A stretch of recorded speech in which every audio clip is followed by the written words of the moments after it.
एक बड़ी बैठक हुई है ईरान में। सोर्सेस से जो खबरें आ रही हैं, ईरान की सेना की अधिकारियों की एक बड़ी बैठक हुई जिसमें यह फैसला किया गया है कि अब ईरान जवाब देगा। जो अभी तक धमाके हो रहे थे, अब उसका ईरान की सेना ने जवाब देने का मन बना लिया है और हो सकता है कि अगले चंद घंटों के अंदर या अगले कुछ दिनों के अंदर इसका बड़ा बदला लिया जाएगा। देखिए, लगातार ईरान से इस तरह की खबरें हैं कि ये जो धमाके हुए लगातार, इसके पीछे मोसाद का हाथ है।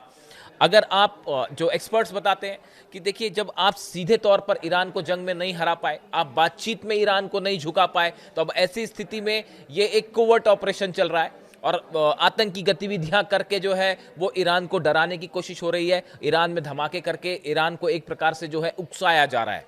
लेकिन देखिए, ये जो धमाके की खबर आई, ये ऐसे समय पे आई जब नेतन्याहू और ट्रंप की मुलाकात होती है वॉशिंगटन में। उसके बाद उस मीटिंग में ये फैसला हुआ, जैसा कि डोनाल्ड ट्रंप ने कहा कि अभी फिलहाल ईरान से बातचीत की जाएगी और ईरान पर कोई हमला नहीं किया जाएगा। इस तरह के जो है इंडिकेशन सामने आए और फिलहाल जंग की बात से मना किया गया।